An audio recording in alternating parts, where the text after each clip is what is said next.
Halo, Dwi di sini. Di video kali ini saya akan membahas suspensi belakang pada sebuah kendaraan, yaitu sepeda motor. Suspensi belakang adalah perangkat suspensi yang terdiri dari swing arm atau lengan ayun, ya. Ini dinamakan swing arm yang belakang di sini. Terus selanjutnya ada shock absorber, ini, ya, yang bentuknya seperti ini di belakang. Terus selanjutnya, fungsi dari suspensi belakang atau shock absorber di sini adalah untuk menopang as roda belakang dan menyerap kejutan dari permukaan jalan untuk memastikan kendaraan dapat berjalan stabil. Terus selanjutnya, fungsi yang selanjutnya itu membantu mengendalikan postur bodi kendaraan dan stabilitas kemudi, yang membuatnya menjadi fungsi kunci untuk menentukan karakteristik kendaraan. Ya, pahami dulu fungsi dari suspensi belakang. Ya, terus selanjutnya ada tipe suspensi belakang. Yang pertama, tipe lengan ayun atau swing arm. Ya, yang pertama itu ada tipe plat baja. Ya, bentuknya plat, ini swing armnya. Terus selanjutnya ada tipe pipa baja, ya. Yang pertama itu tipe plat baja, yang kedua itu ada tipe pipa baja. Ada dua tipe. Terus selanjutnya tipe yang kedua untuk suspensi belakang, di sini ada tipe unit swing. Ya, bisa dilihat ini engine berfungsi sebagai swing arm. Ini biasanya digunakan pada kendaraan matic. Ada pivotnya sendiri di sini. Suspensi monocross. Tipe ini berupa lengan ayun atau swing arm, tetapi memiliki bentuk dan posisi pantalan dari cushion unit dengan bentuk yang unik. Merupakan hasil penemuan Mr. Falken dari Belgia.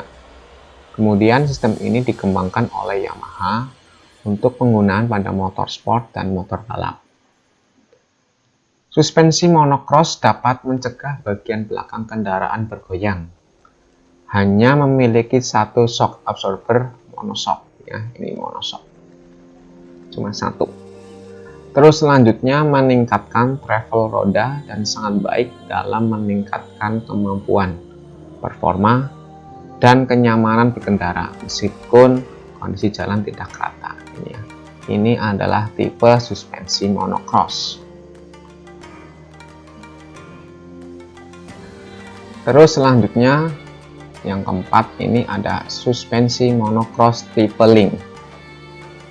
Bisa dikenal juga sebagai tipe suspensi progresif dengan mekanisme link yang terdiri dari batang berbentuk I dan lengan berbentuk L yang terpasang di antara swing arm dan shock absorber untuk meningkatkan efek samping spring secara efektif dalam berbagai kondisi jalan, ringan, dan memusatkan center gravity kendaraan.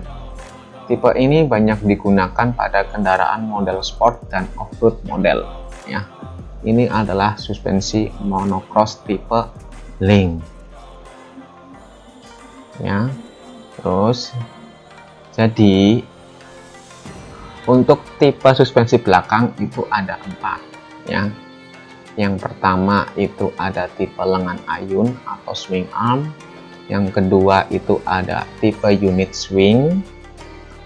Terus yang ketiga ini ada suspensi monocross, ya, atau monoshock di sini. Terus selanjutnya yang terakhir itu yang keempat itu suspensi monocross tipe link, gitu ya, bisa dipahami. Tipe suspensi belakang pada sepeda motor itu ada 4. Terus selanjutnya shock absorber, bisa dibilang shock breaker, ya. Tapi resminya itu ada shock absorber. Di sini ada gambar ilustrasi 2 gambar. Yang pertama ini menggunakan shock absorber, Yang kedua, tidak menggunakan shock absorber. Shock absorber belakang di sini. Ini ada pegas atau pernya. Ini getaran berlanjut pegas ya. Pahami dulu ilustrasi gambar di sini. Di sini itu ada gelombang. Ini karena jalan tidak rata ya. Bergelombang, lalu kejutan ini diredam oleh apa? Oleh shock absorber belakang di sini. Terus yang sebelahnya di sini tidak menggunakan shock absorber, ini bergelombang terus karena getaran ini tidak diredam oleh suspensi. Nggak ada suspensi di sini, tidak ada shock absorber. Shock absorber berfungsi untuk mengurangi gerakan vertikal pegas di sini ya.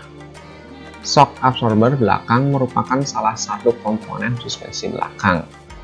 Shock absorber dilengkapi dengan pegas coil yang berfungsi sebagai peredam. Jadi kalau kendaraan sepeda motor itu tidak dilengkapi menggunakan shock absorber, maka getarannya itu tidak bisa diredam atau kejutan kendaraan ini tidak bisa diredam oleh suspensi belakang. Bisa dipahami ya. Jadi fungsi dari shock absorber seperti itu. Terus selanjutnya shock absorber ini mempunyai tipe upgrade dan inverted. Untuk shock absorber tipe upgrade posisi piston rod ada di atas. Pada tipe inverted posisi piston ada di bawah. Tipe upgrade dengan kode YBR 125. Ini piston rod. Ya, gambarnya di sini. Tipe upgrade. Terus selanjutnya ada tipe inverted BR450 kodenya di sini. Ini piston rod. Jadi pahami dulu perbedaannya di mana. Paham belum perbedaan dari dua buah suspensi belakang di sini? Ya, perbedaannya sangat jelas di sini. Letak piston rodnya, yang satu di atas, yang satu di bawah. Ya, yang di atas di sini ada tipe upgrade, yang di bawah ini adalah tipe inverted. Ya, pahami ya. Terus selanjutnya tipe single cylinder dan tipe multi cylinder. Di sini ada gambar 3, 1, 2, 3. Ini kendaraan kecil, kendaraan sedang, kendaraan off-road. Ya, di sini dari gambar di sini untuk kendaraan kecil, gambar di sini untuk kendaraan sedang, yang gambar di sini untuk kendaraan off-road. Dipahami gambar dari tipe single cylinder dan tipe multi cylinder. Nah, terus selanjutnya ada one way. Memiliki satu fungsi rebound. Ya. Two way memiliki dua fungsi kompresi dan rebound. Nih, pahami. Terus selanjutnya ada tipe nitrogen gas sealed the carbon tipe. Ya. Komponennya itu ada oil chamber, ada gas chamber, ada free piston. Ya, ada tabungnya di sini. Suspensi ini menggunakan tipe inverted. Single cylinder gas yang dikompresi dalam kurung nitrogen gas dimampatkan dalam silinder oli chamber dan dikompresi oleh free piston. Ya, ini adalah tipe nitrogen gas sealed the carbon tipe. Terus selanjutnya komponen-komponen shock absorber belakang. Komponen-komponen ini yang harus ada pada suspensi belakang yang harus dipahami komponennya apa saja. Yang pertama itu ada A-bus, yang di sini A-bus. Terus ada oil atau oli shock, ya, yang warna hitam oli shock. Terus selanjutnya ada bearing, di sini ada bearing. Ya, ini bearingnya. Ada piston rod, ini piston rod, ada spring, ya, spring ini, spring atau pernya. Terus selanjutnya ada piston, ya, ada piston di sini, ada valve, ya, ada valve di sini, Terus selanjutnya ada oil seal. Di sini ada oil seal. Jadi komponen-komponen shock absorber itu ada A-bus, ada oil, ada bearing, ada piston rod, ada damper rubber, ada spring, ada apa namanya lagi tadi, maaf, ada piston, ada valve, ada oil seal. Ini adalah komponen-komponen dari shock absorber belakang. Prinsip kerja saat kompresi, ya. Nih, dilihat aliran oli pada saat kompresi. Ini A, B, C, E, D, ya. A, B, C, E, D. Katup C, ya, katup C mana? Ini katup C. Membuka. Yang katup C ini membuka. Oli pada ruang A, mana ruang A? Ini, ya. Katup C membuka. Oli pada ruang A mengalir melalui saluran B. Nih. Saluran B mana? Saluran B. Ini saluran B. Ya. Terus ND dan D menuju ruang E. Mana D? Ini D. Menuju ruang mana? Ruang E ini, ya. Nah, ini ada anak panahnya. Dengan sedikit hambatan gaya redam. Jadi aliran oli ini pada saat kompresi adalah A, B, C, E, terus A, D, E. Nih, lihat anak panahnya. A, B, C, E, A, D, E. Kayak gitu. Dipahami, ya. Terus selanjutnya aliran oli pada saat kembali atau rebound. Saat katup C tertutup, ini silang. Katup C mana? Ini tertutup. Oli pada ruang E, mana? Ini E, ini oli atau minyak shocknya pada ruang E. Sini. Tidak dapat mengalir melalui saluran B. Tidak dapat mengalir melalui aliran B. Aliran B mana? Ini tertutup, ya. Hanya bisa mengalir melewati saluran D. Di sini hanya bisa melewati alirannya lewat di sini lurus. Sehingga menghasilkan hambatan yang baik atau gaya redam. Gitu. Jadi dari E di sini tertutup. Terus dari E, D, A. Begitu. Ini aliran oli pada saat kembali atau rebound. Begas koil atau coil spring. Begas koil meredam dan menyerap kejutan dan getaran dari permukaan jalan dengan gaya tolak begas. Hal ini menghindari kejutan dan getaran diteruskan secara langsung ke kendaraan.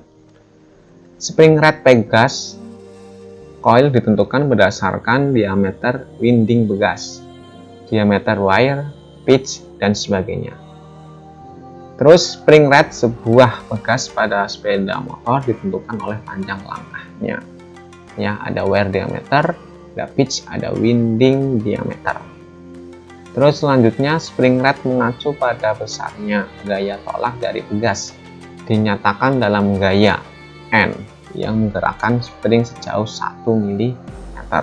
Sebagai contoh, bila gaya 20 Newton digunakan untuk menekan spring sejauh 1 mm, maka spring rate-nya adalah 20 Newton per milimeter. Contohnya seperti itu. Terus selanjutnya ada tipe begas coil. Yang satu ini regular pitch spring. Jenis spring ini umum, volume stroke spring meningkat sebanding dengan gaya yang diterima. Irregular pitch spring, saat begas ditekan, seluruh struktur begas menerima tekanan tersebut. Jika gaya tekan yang diterima bertambah, spring dengan pitch besar bekerja untuk meningkatkan spring rate begas. Jenis begas ini memiliki range kerja yang luas dalam menahan tekanan atau beban yang diterima.